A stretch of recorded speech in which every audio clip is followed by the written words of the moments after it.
Okay, so we're back live streaming, and the next motion that needs to go on the floor is that the committee of the whole recommends the council approve the direction provided to staff as provided in camera. Can I have a mover and a seconder? Lackey and Fody. Okay. Any discussion on the motion? Seeing none, I'll call a question. All those in favor, please signify. All those opposed, and we're carried. Thank you.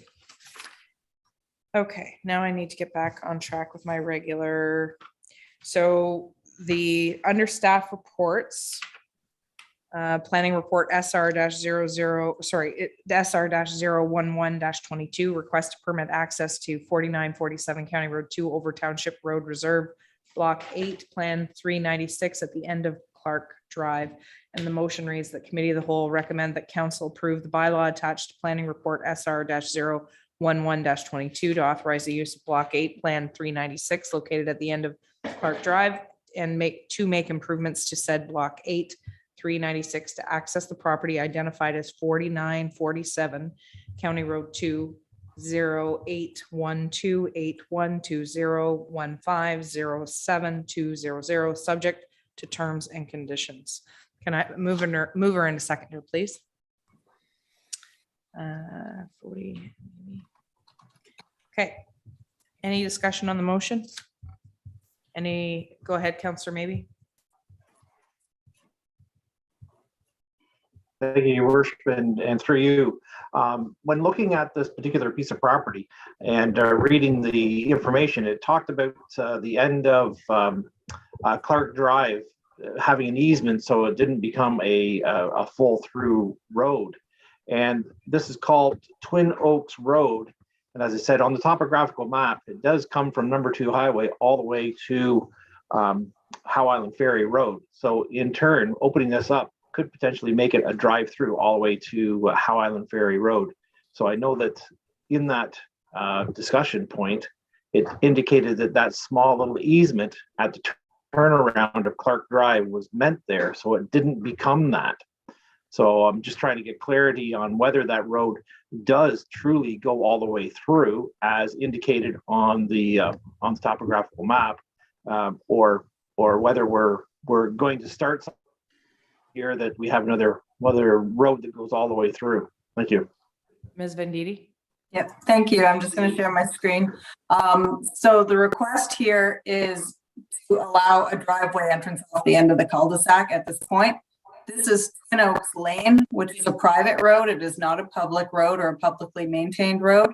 All that's being requested is the ability to have a driveway at this point and build a house here. So anything more, such as connecting this or creating a through road and a public road, would require subdivision approvals in a public process and be required to build to public standard if it was approved through council in the county. So that's not what's being requested at this point in time. Ms. Venditti, the red line is the owner of 49. Sorry. No, this is the current driveway access. Okay, so but that's not the township road allowance. No, not at all. The township road allowance that's being requested for access right now is just right here. So if you look at the next image, which shows it a little bit better, they're asking for a driveway at this point. So what's standard with most subdivisions is when a public road ends, but it adjoins an area that a township or a municipality wants to restrict access to. Typically, the municipality will take what's called a 1-foot reserve, which isn't dedicated as public road or highway. It's just a reserve, which means it restricts access so that you can't have driveways or access across it. It's just a way of protecting access. So that's what happened here based on the old plan of subdivision. So all that's being requested right now is the right to build a driveway here and put a house. Okay, can you stop sharing the screen there, Marnie? Thanks. Okay, Councillor Gorell, go ahead, and then Councillor Maybe. Yeah, thank you. Through you, Your Worship. If in the future the landowner wanted to put more houses there, would that be a plan of subdivision that would require all kinds of planning approvals to enlarge that road that now we're calling a driveway, or shall it always remain a driveway? At this point, what's being requested is simply a driveway. Mhm. If they wanted to do further land division and create a public road, that would absolutely be a plan of subdivision. Okay. But that would be subject to all site plan of Mhm. subdivision guide Mhm. rules Yeah, and guidelines, right? hydrogeological analysis, possibly looking at it would have to look at the connecting road network, looping the road, servicing Okay. terrain analysis. There'd be a lot of hoops to jump through to get there. Okay, and Counselor, maybe, go ahead. Yes, just to follow up on that, is that I think it would become a through road eventually anyways, similar to what's happened down in Rockport on the west side from basically the church area around to the bay, where it was all subdivided and not really supposed to be an open road, but will end up being one. So I do have a little concern there that there could be an issue, but again, I'm more for progress than not. Thanks. That would mean that somebody would have to actually have a road go across their private property in order to connect it. That would have to go through a plan of subdivision process. Yeah, so I don't actually think But- it's an issue. Sorry, the road's already there though. The road's there and people are traveling on it. And there's multiple properties down there that they're getting to already. So I don't think I don't think this is as private as you may think it is. So that's my concern. Somebody coming to the end of Clark Drive will and if it's somebody just down that road comes down there and they're going to transverse the area through there. So I don't know. I do see a possible problem. Go ahead, Ms. Thank Venditti. you. I would note that this is going to be subject to site plan control and a development agreement for the construction of the driveway because it's crossing township property for access. There will be limitations on the length of the driveway that can be there, as well as the treatment of the other land. And we can create conditions within the subdivision agreement that are enforceable to stop any through traffic or crossing. Go ahead, Counselor Foti.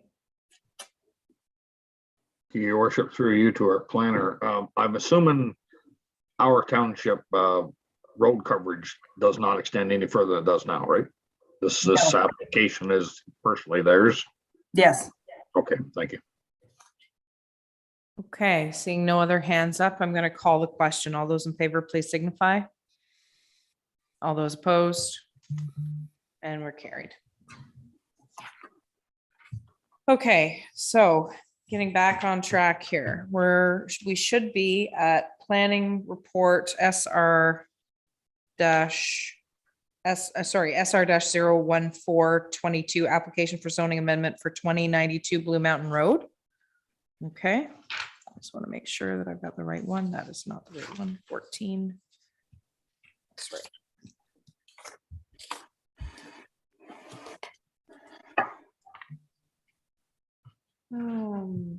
I'll just read it off of the sheet here. The motion reads that the committee of the whole recommend that council approve the zoning bylaw amendment attached to this report as Exhibit D to rezone the property from rural to rural special exception 49 RU-49 to restrict future development on the property to the area within 70 meters of Blue Mountain Road. Can I have a mover and a seconder, please? Foti and Lackey. Discussion on the motion?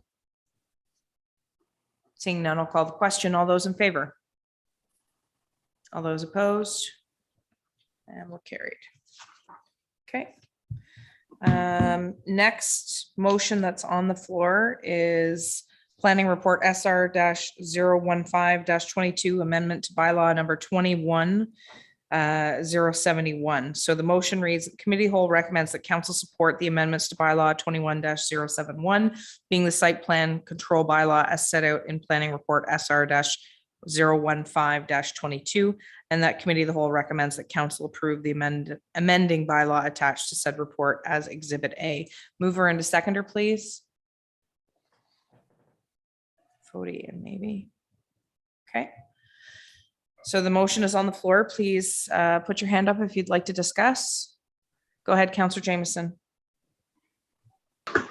Thank you, Your Worship. Through you, I did raise this with the planner. And boy, I hope I'm got this right. It's getting late.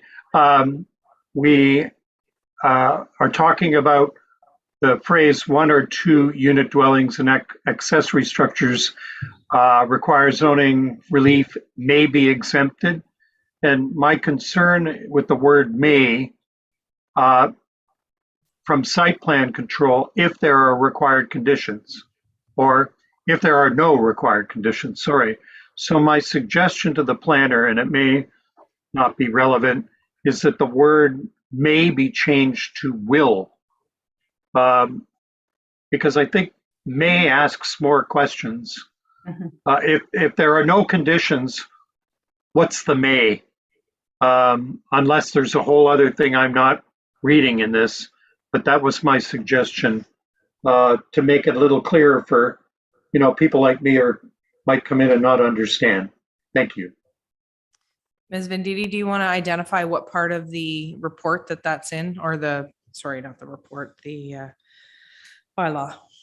Certainly. I can share my screen. I have it up. Okay. Thanks. So through you, if you can see where the yellow is highlighted in these two sections, that's what Councillor Jameson is discussing. Based on him highlighting this and reviewing it, I have no concerns with saying that it should be are exempted from site plan control, or shall be, or will. I agree with the question around the language and it being a little bit ambiguous. So if council is supportive of this, I would request that perhaps the motion be amended with respect to that word. Okay, so we don't have to do anything this evening other than pass the motion that's at hand, and then it can be changed for next week at council? That's correct. I just wanted to make sure I'm covering process here. So are there any further comments or questions in regards to the suggestions made this evening? Okay, just keep in mind that by passing this tonight, if there's sober second thought, we can have that discussion next week. Councillor Gorell. Thank you to Marnie in planning. Marine facilities, Marnie, at this time, anything on the waterfront, isn't all our waterfront, for instance, on the St. Lawrence River, environmentally protected? And that is what requires the zoning amendments when people put up marine facilities. Am I wrong in saying that? There's just a little bit more to it. You're not wrong in saying that. So we have zoning provisions for marine facilities, and we have zoning provisions for any construction on a waterfront property in terms of the 30-meter setback. The thing is, we have so many lots that aren't standard lots. There's so many variables when you're looking at a waterfront property that what we're seeing is we get a whole bunch of committee of adjustment applications for docks. Yeah. And in some cases, it might just be a couple of feet that people are adding and it's no big deal.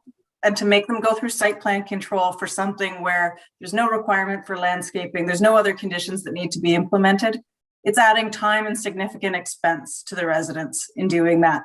Where there's a substantive committee of adjustment request or zoning request, and there's conditions that need to be fulfilled, it absolutely makes sense to ask them to go through site plan control so that we can regulate the things that we need to regulate. So that's what this proposal is requesting in terms of the amendment to the bylaw.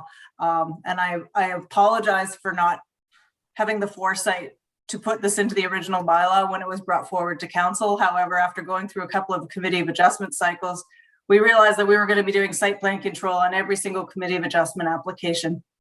So that was the reason for bringing this forward. So would I be right that when someone comes to you with the initial to get a permit, that you would make a new adjudication at that time, what process needs to be followed and therefore how much money needs to be spent? Is that, absolutely. That's what we want to do, is be able to tell people right up front what their process is going to be and what it's going to cost them. There may be times through the review, but that would be identified through pre-consultation through the Conservation Authority most times. So yes, we're trying to head things off up front. Thank you. Excellent. Any further comments or questions about the motion at hand? Seeing none, we'll call the question. All those in favor, please signify. All those opposed, and we're carried. Okay, so next on the council agenda is in regards to fire report SR-016-22. So the motion reads that the committee of the whole recommends that council grant 3 readings and final passage to bylaw 2-010, being a bylaw to establish and regulate a fire service in the township of Leeds in the Thousand Islands to take effect immediately in the form attached to SR-016-22, and that the committee of the whole recommends that council repeal bylaw 18-045, being the previous version of the bylaw to establish and regulate a fire service. So I need a mover and a seconder, please. Grell and Jameson. Okay, Mr. Chief, if you'd like to speak to this before, if there's anything you'd like to add.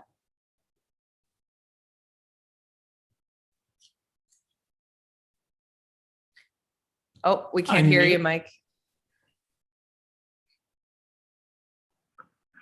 Technology, good stuff. And through your worship, yes, I guess the only thing I really wanted to say is this hasn't been done since 2018. It was one of the recommendations in the Fire Master Plan, and then to add in some of the parts in it talking about the NFPA standards that we work to. So I think those are the biggest ones that I just wanted to add in for that. If Fair there's enough. any questions. Any questions or comments in regards to this? Go ahead, Councillor Maybe, and then Councillor Jameson. Thank you, Worship, and through you to Chief Pryor.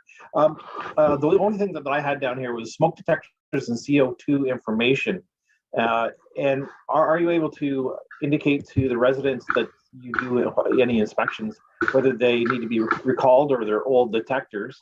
And is there any program or provision for devices to be replaced? Is there any program that you know of? Because some of the larger cities do replace detectors for people in residences, particularly the people who may not have the means to actually be buying these devices. As much as they're important, it could mean milk or a device. So is there a program in the township, or do you know one nationally that you might be able to tap in to help out the safety of our residents? Thank you.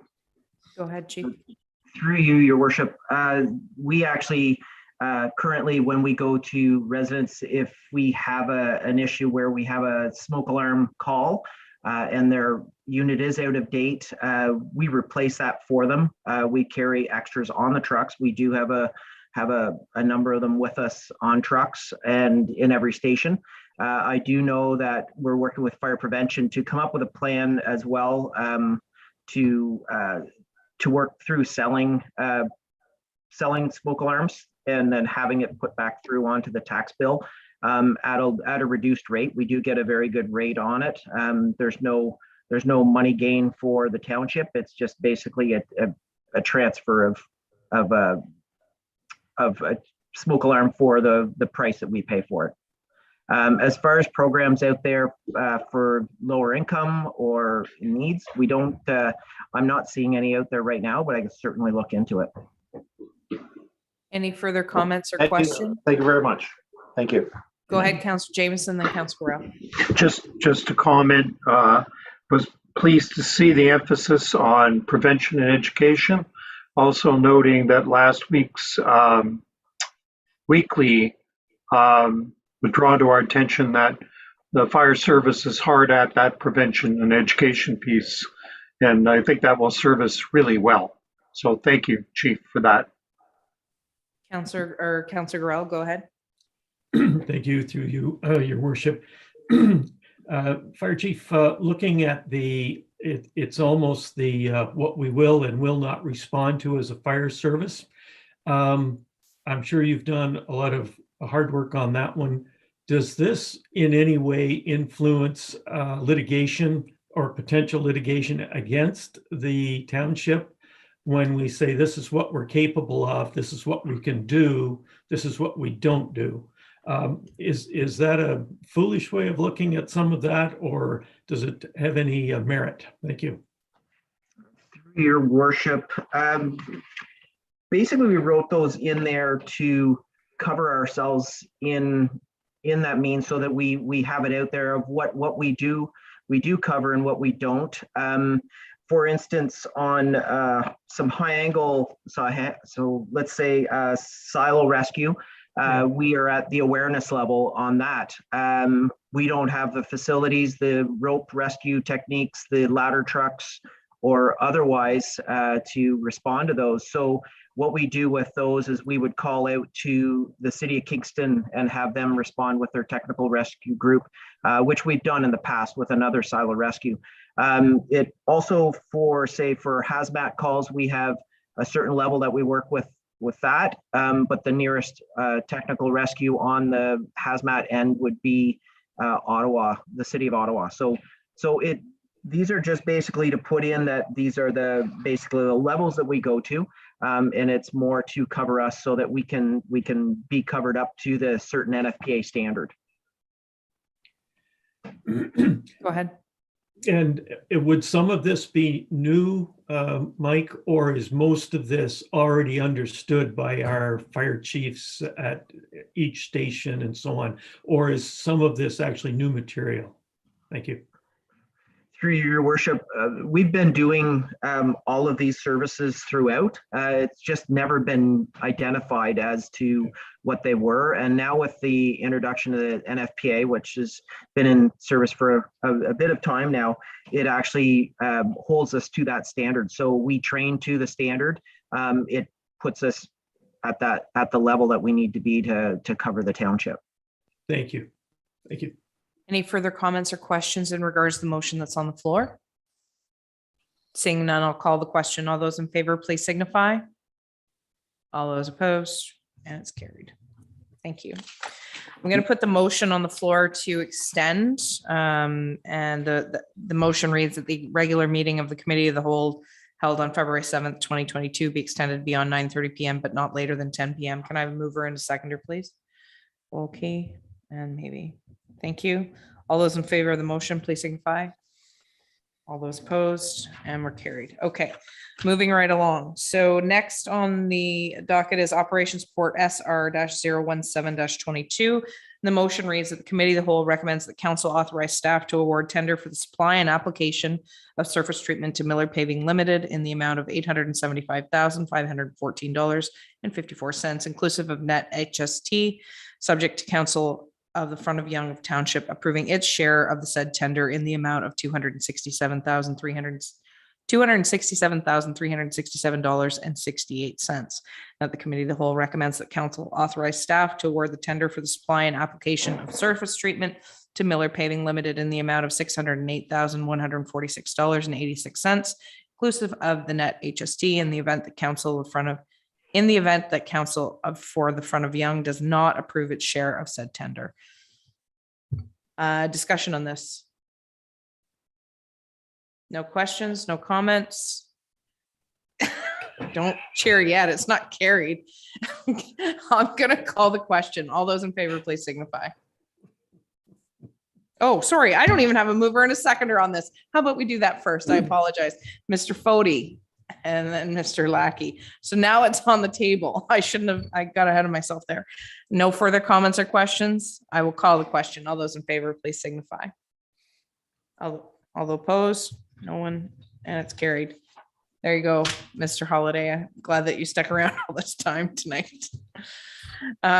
So next on the docket is Operations Report, Waste Management Working Group Update SR-01822. And and the motion reads, there's no motion on this one? Oh, it's just an information report. So go ahead, Mr. Holiday, you want to give an update? Thank you, through your worship. Guess it was worth sticking around, right? So we put out a survey in September of 2021. Council approved us releasing a survey just to get some feedback on the public based on the conversations we'd been having with the Waste Management Working Group. We received really good response. We had 653 submissions. It was pointed out that some people had provided multiple submissions, so we were able to go and search the IP addresses and remove 19 duplicates, and those that were adjacent to. Anyways, it's all techie type stuff. And as a result, we had 634 unique submissions. There's a lot of information there. I'm not sure if everybody read it. But what we got from it is that roughly 53% of the people didn't know that we had organic waste bins at the waste sites, and 87% do not take their organics there. They gave a whole list of the reasons, from education to the fact that we don't have it at the Escot location. A lot of people want curbside collection. A lot of people want curbside collection, don't want to pay for it.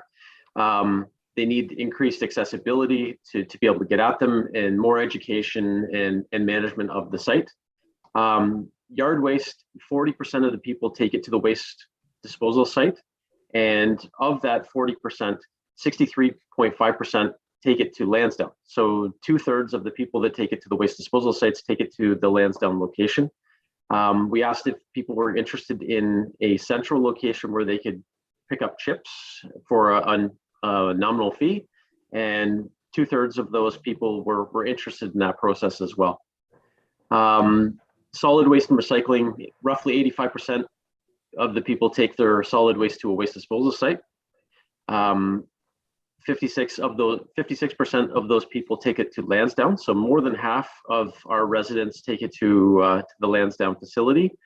The surprising thing for me on this one was that only 51.92% of the submissions supported mainland collection. That really surprised me, because going through the whole thing, when people had an opportunity to provide feedback, it was always collection, a lot of information about collection. But then when we asked the question point blank, only half of the people were really interested in it. 97% of people say they recycle, but only 86% of the people take it to the waste disposal site. So that part surprises me. I'm not sure how they recycle it elsewhere. I guess pickup.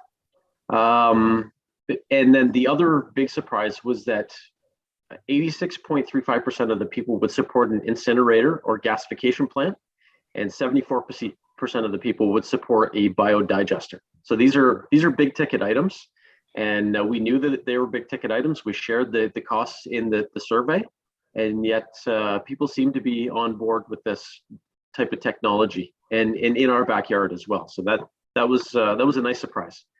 So the results, what we gleaned from this was that we need to have better signage at our waste disposal sites, and we need to provide more education around organic waste diversion. And Kathy DeCroon, who's on our waste management working group, she's always saying this, that organic waste is something we need to put a big focus on, and that really shone through with this survey.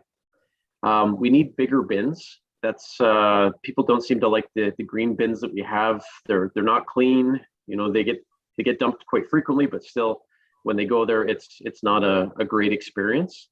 The accessibility to it, Councillor Jameson actually pointed out that they always seem to be in the mucky spot. Doesn't matter where they are, they're always in the mucky spot. So we need to provide some better accessibility to those. And then, longer, bigger term for organic waste, we need to start researching anaerobic digester, like in conjunction with another municipality. I think it's too big for us to purchase ourselves, but there's some interest with Augusta Township is looking into it as an example, and the city of Kingston. They could be potential partners for receiving our organic waste. Yard waste, this is an interesting one. The centralization and drop-off location separate from the waste disposal site. So we actually had, James Tuck and I had a meeting with Ministry of the Environment and Melrose Engineering at Escot, because they received some complaints about us overfilling there, which wasn't the case, by the way. But as we're having this discussion, we started asking questions about being able to take our yard waste and placing it on CASLEDs.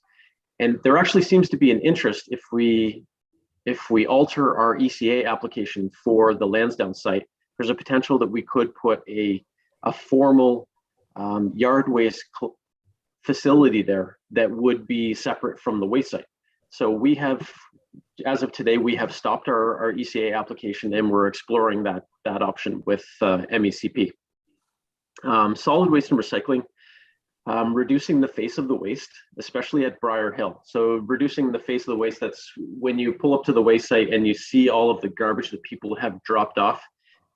Reducing the footprint, the open surface area that you see of the waste, and trying to do it more in a cell process. That's something that we've done at the Lansdowne site where we've done it in stages, or we've filled in stages, and then we've covered, and we've moved over to another location adjacent to it, and we've filled that, and so on and so forth, back and forth.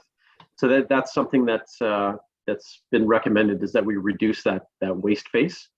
Reorganizing the waste and recycling bins, I believe that it was,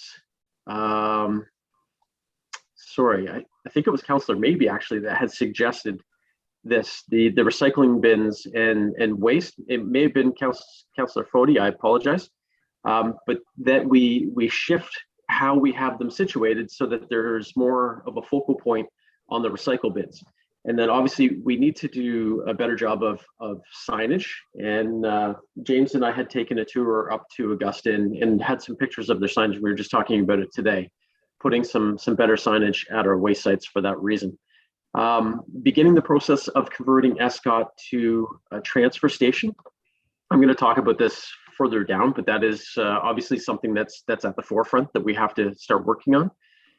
Creating a process to separate construction waste from household waste, and that I know was Councillor Maybe had suggested that, and I think it's a fantastic idea that we're going to look into. Look into the feasibility of introducing curbside collection. 51% for a large cost. I think when we were running the numbers at Waste Management, we were $200 per household for collection for the year, roughly, something like that. So it is a bit of a cost. And then review the options for compaction at the waste disposal sites and future transfer stations to promote greater compaction.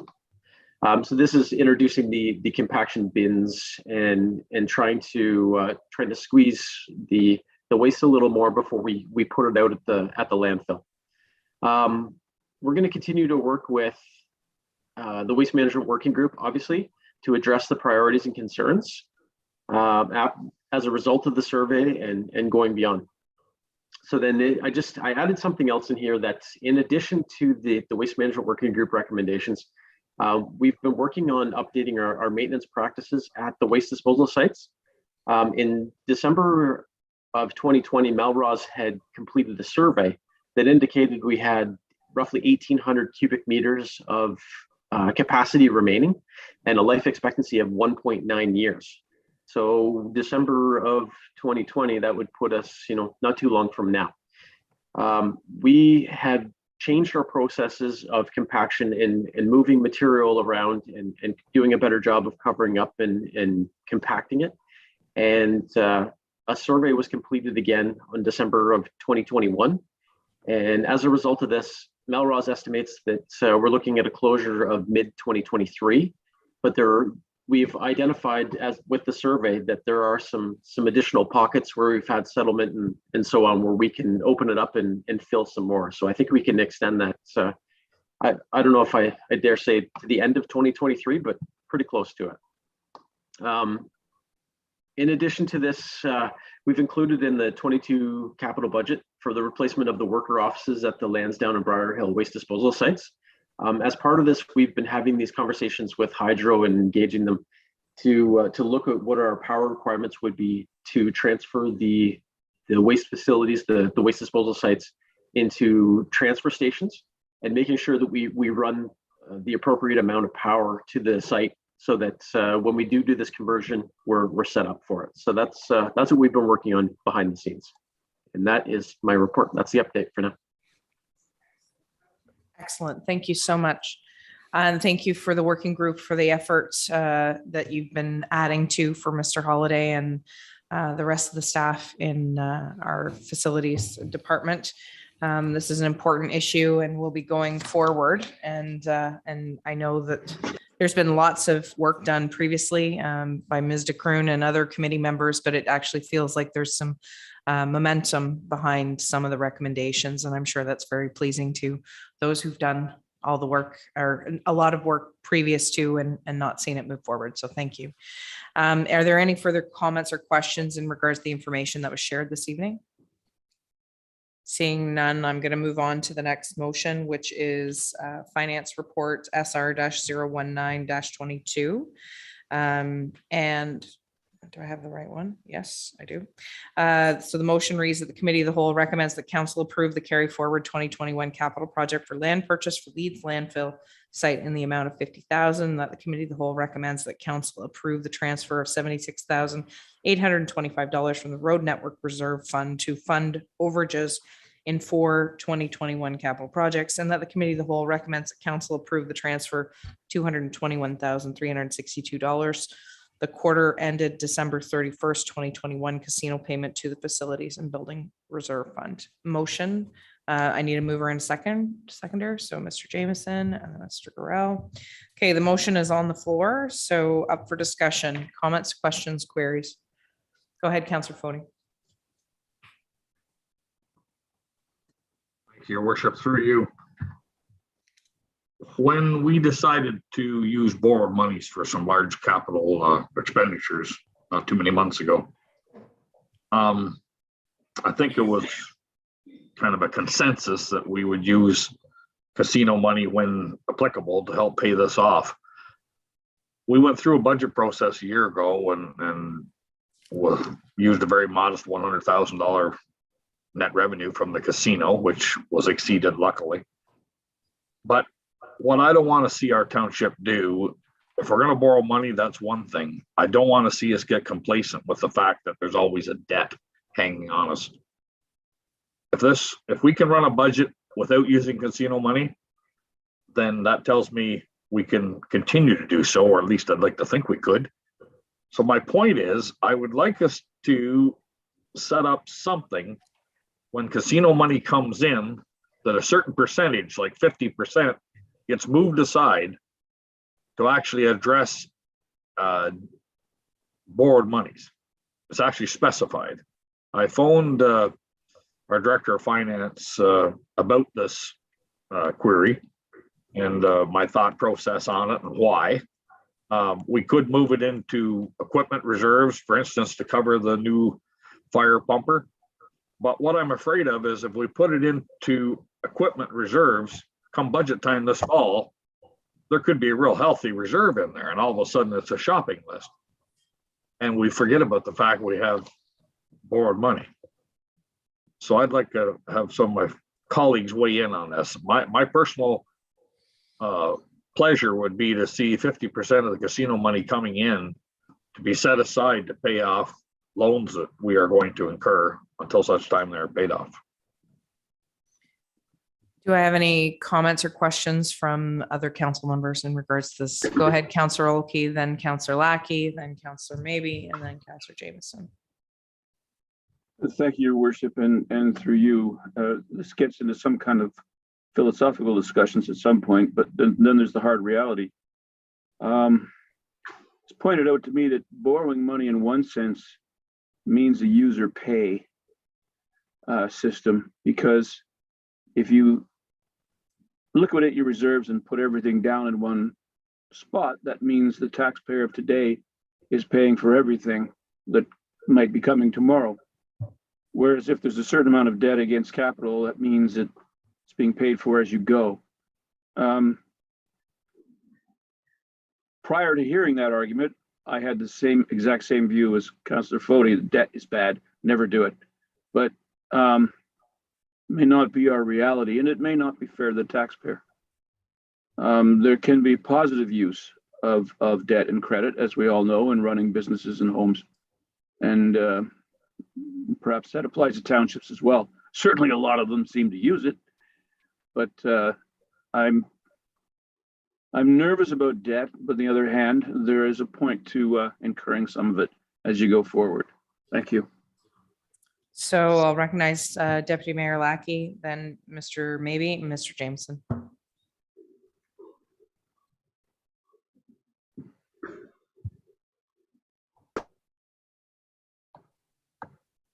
You're still muted. There you go. There you go.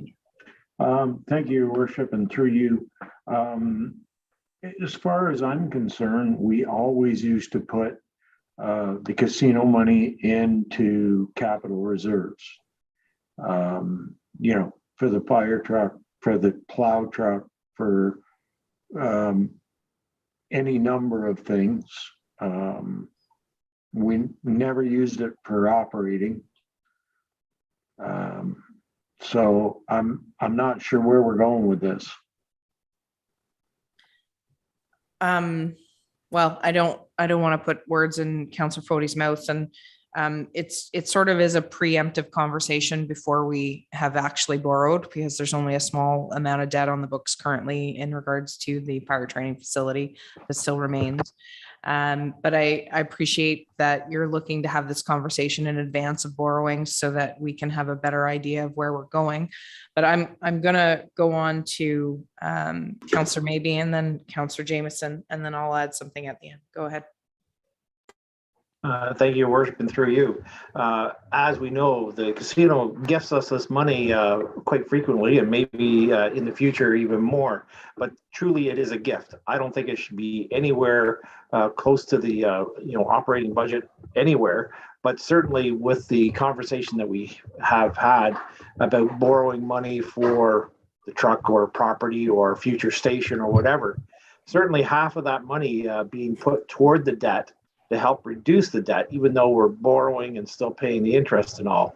I think it's a prudent thing to do. So I'm kind of with Councillor Fode there that we're using some of that casino gift money to help pay down our debt, even though we're looking after the needs of the residents by getting these new items set up and ready to run. Thanks.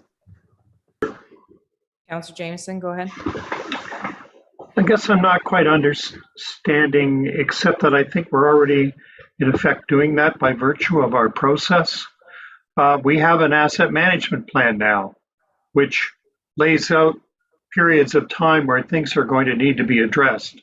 So if we take any of the casino money, which is found money, and we get that, and put it in reserves, which we are compelled to do and we will do, then at the point at which we're dealing with, I have to remember that it's not a money bill, it's a bylaw that allows us to spend money on a particular project, whether it's buying a pumper, then at the point at which we're actually addressing whether it's going to be debt or whether we're going to finance the reserves is the point at which each time we have one of those money bills, money bylaws, we will have this conversation. So it's already built into our system, one, and two, the asset management plan provides us with the knowledge of what we need to do, and that prioritizes that for us, so we don't get pulled into projects that are, vanity projects or pre-election goodies or whatever we might get pulled into. So we're in effect already doing what you're proposing by virtue of how we're structured now, as opposed to how we were structured before. That's how I interpret it, and I could be wrong, so perhaps our treasurer can correct me. Thank you. Go ahead, Madam Treasurer. Would you like to speak to that? Sure, through your worship. So I would say that, we would be coming back to council whenever these capital projects are complete and we go to fund them. I would have to come back and get approval to actually borrow the money. In principle, we've got approval to fund those specific projects that were outlined in the budget document through debt. Because of the volume of capital work we're doing, I'm trying to remember exactly the numbers, and I apologize, they're not coming to me right now, but I believe we'll deplete our reserve funds greatly if we were to pay for all of this capital work through reserve funds as opposed to borrowing. So I think that the idea was for the larger projects like the pumper, the Sealy's Bay Fire Station, those bigger type projects would be better served perhaps by borrowing. And as Councillor Oakey pointed out too, it also spreads the cost out over the life of the asset. So impacting ratepayers over the next several years, not all that money coming out of our reserve fund in 1 year. The other thing I just wanted to make sure is clear is the way municipal accounting works. We do bring in the casino revenue into the operating budget, but then it gets transferred to the capital reserves. So while we budgeted 100 grand to come into the 2021 operating budget, we also budgeted, I think, in excess of 1.5 million to go to capital reserve funds. So it's an in and an out in a sense. And so when we have in excess of the $100,000 that we budgeted, what we're trying to do is make sure that those additional monies also go to reserve funds, but none of the casino money is actually helping the operating budget. It comes in and goes out as a transfer.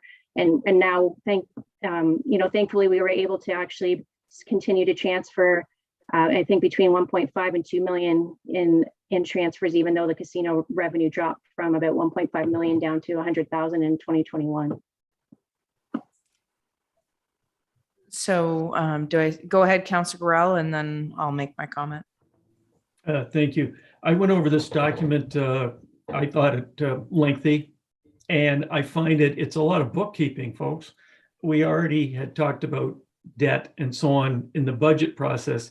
This is not addressing debt at all. This is the movement of some money into a capital reserve fund. Number one, it's the recognition that $50,000 needed to be carried forward from page 65 on your budget document. The only one that was interesting in a sense, is the 76,000 that needs to come from, or proposed to be coming from, the roads to cover some overages. Those overages are something in the 11% range, and very doable, as it says in this document. So at the end of the day, and I also reviewed the financial implications with the Road Net Reserve Fund, all straight up stuff, really. It takes a long time to chunk through it, but it is every nickel's accounted for. It seems very reasonable where it's put. And we have the ability through the finance officer as council to shuffle money around through those reserve funds. We are not borrowing anything yet, but we approved in principle the concept of debt in our last budget round. And we had that discussion, and I brought it up a number of times. And we've already approved that theory. The amount is to be determined. We don't know exactly. It was a proposed amount for those projects, and that proposal was 4.7, as a matter of fact. But that might not be reality, but I do appreciate the reason for accruing the debt. So thank you. But this document is it's kind of innocuous, to be perfectly honest with you. Thank you. I'll recognize Director Tyndall, and then we'll get back to the motion at hand. Your worship, so thank you, Councillor Grell, for your comments. And yes, I mean, and it's always up to council to adjust as we do realize what those actuals are that we do spend on these projects. And if we have extra money in the reserves, or we figure out a little bit more in terms of our long-term financial plan, if we can spend more of the reserves, then council certainly can make that direction. I just wanted to apologize. There is one error I just found in the report tonight when I was reading it again. The Rockport boat ramp overage actually should be coming from the Parks and Land Improvement Reserve Fund, not the Road Network Reserve Fund. So I apologize. That's a error on my part. But the same total amount coming out of the reserves, it's just the $22,942 should actually come from the Parks and Land Improvements Reserve Fund. So Ms. Tyndall, then you're looking for an amendment to the motion at hand, so that whatever 7685 minus 22,945 is from Road Network, and then there would be an additional that $22,945 come from the Parks and Recreation Reserve. Would that be correct? That's correct. Okay, so hang on while I do some math. And therefore that the Road Network Reserve Fund impact statement would have to be revised. Yeah, I'm doing the math rate at the moment. Minus 22,945. So the Road Network transfer would only be $53,880, and that there would be a subsequent committee of the whole recommends council approve the transfer of 22,945 to the Parks and Recreation Reserve. Is that correct? Parks and Land Improvements. Parks and Land Improvement. Okay, So I need an amendment to the motion. So if someone could amend the motion to read that the committee of the whole recommends that council approve the transfer of $53,880 from the road network reserve to fund overages, and that the committee of the whole authorizes transfer of $22,945 to the park and land improvements. So Councillor Burrell and Councillor Olkey. Okay, so we'll vote on the amendment. Can I have all those in favor of the amendment, please signify. It's getting late. All those opposed, and that's carried. Okay, so the amendment has carried. Now we need to vote on the motion, and not to brush aside the conversation, Councillor Fody, but the motion at hand is in regards to the transfer of the funds currently, but we could have subsequent discussion in regards to future borrowing and that sort of thing at a later date. We can earmark it for a future discussion if that's kosher with you. Excellent. Okay, so I'm going to call the question on the amended motion. All those in favor, please signify. All those opposed, and we're carried. Okay. So the next motion that's on the floor is that committee of the whole recommends that council approve the transfer of $135,017 in the COVID-19 recovery fund to the contingency reserve fund at December 31st, 2021, and that the committee of the whole recommends that council approve an amendment to the 2022 operating budget to fund estimated 2022 COVID-19 expenses from the COVID-19 recovery fund through a transfer from the contingency reserve fund in the amount of $20,000, thereby reducing the net levy requirement. Need a mover and a seconder, please. Fody and Lackey. Okay, motion is on the floor. Any further discussion or comments in regards to the request? Councillor Gorell, go ahead. Thank you, Your Worship. Once again, it's just sort of bookkeeping here. We received $180,744.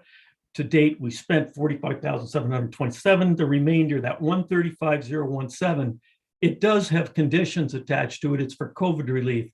So my thinking would be it's almost an obligatory reserve. So I think that rather than put the money into the contingency where it could be lost or whatever, perhaps we need to put that money into a COVID-19 reserve fund for clarity and transparency to the provincial government, given that statement on page page 2, about it must be used for COVID purposes. Because a future group, a future council might not be aware of that.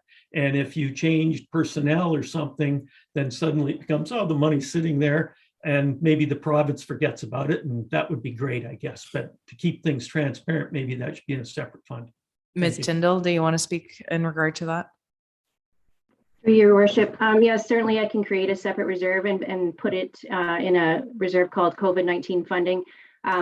My understanding right now is I don't think it's obligatory. Like, I don't think there's actually a legislated requirement to make a separate obligatory reserve fund, which actually requires a separate bank account. But I will confirm that with the auditors too at year end and make sure that we have it classified correctly. No, I just bring it up because it's, there's a clause in there that seems to be pretty clear and straightforward. So, I mean, the Ontario government could easily forget about it. Be wonderful if they did. Thank you. So in light of the current recommendation in front of us, is that the COVID funding is in a contingency reserve fund and earmarked, but that really the secondary part of this is probably more important than as both of them are, but that the $20,000 would thereby reduce the net levy requirement. So that is, and I don't have the report in front of me. What does it reduce it by? And from a percentage point of view, Madam Treasurer? Through Your Worship. So if anybody that does have it in front of you, there's a table that just outlines the different tax rates as this is kind of evolved. When we presented the budget, the tax rate increase for our portion was 2.8%. When I calculated it based on the actual returned roll that we received from MPAC, it went down slightly to 2.6. With this $20,000 reduction, it's 2.4% for our portion. So just to underscore that this motion would bring us down to a 2.4 increase in net levy requirement. I'll let you follow up, Councillor Rowell, and then Councillor Fody, and then we're going to have to move quickly because I might have to Well, now, defer wait a to. minute now here. You can't rush through these things at all times. So in that line, Kate, it says return tax roll. Is that the current value assessment that That's- increased by 2.6%? Through your worship, no, so when I estimated during the budget, I was using municipal property assessment corporation numbers that I had at that time. We received the actual property tax roll, all the assessment values came in the 1st of December. And based on those numbers that are the final numbers that we bill taxes on for 2022, there was a slight increase in assessment, which means our increase, like our tax rate actually went down slightly. So our percentage increase of the tax rate went down slightly. So I'm right in assuming that that is then the assessment when you call it the return tax roll. That's the impact number, correct? Right. Thank you. Thank you. Okay, any further comments or questions? Oh, sorry, go ahead to Councillor Fody. Just a quick question, Madam Mayor. Has the county approved their tax rate for 2022? We have not. Okay. Okay, any further comments or questions? Seeing none, I'll call the question. All those in favor, please signify. All those opposed, and we're carried. Okay, next motion is in regards to a Heritage Committee grant. I need a mover and a seconder that the Committee of the Whole recommends that Council approve the application for Heritage Celebration Grant in respect to 113 Prince Street, Lansdowne, for work to repair dry and wet rot from the dormer windows on the roof of the structure for up to $2,500. So I have Councillor Fody and then Councillor Olkey. Any discussion on the motion? Seeing none, I'm going to call the question. All those in favor, please signify. All those opposed, and we're carried.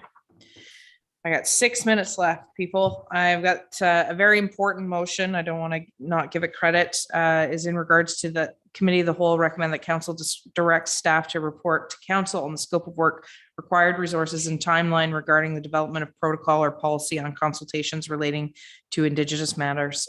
Mover and a seconder, please. Councillor Olkey and then Councillor Jameson. Any discussion on this motion? Basically, it's for staff to bring us back next steps in regards to consultation. I think it's actually pretty clear. It's not really something that we need to debate tonight. It's about giving staff the leeway to go forward and get the information required. Go ahead, Councillor Fody. Thank you, Your Worship, through you. When I read this, the only thing that I have a concern with in this particular instance, we're asked to get involved with a private lane. I would like to stay totally away from anything on a private lane. Like, can the residents on that lane not pick a name amongst themselves? I mean, as far as getting into Indigenous heritage and all that, I'm okay with that. But I have an issue with us getting involved with anything private. Thank you. I'm going to recognize Councillor or Director Venditti, please. Thank you. Through you, this matter came up through discussion with the Heritage Committee around the renaming of a private lane. However, this is separate and distinct from the naming of the private lane. So what came out of that discussion was a recommendation around the lane name, which staff are taking back to the people that live along that lane. So that will come forward to Council at another time. This recommendation is completely separate and distinct with respect to the township looking at what's necessary to go forward to have appropriate consultation when matters do come forward that we do need to do Indigenous consultation with respect to. Councillor Olkey, go ahead. Thank you, Your Worship. Through you very quickly, Councillor Fody, the point was the Heritage Committee brought up short what looked like a crusade, and it's in the hands of the people who live there, and the names going forward are people who live on that lane. They don't object to the changing the name, and they came forward a number of recommendations.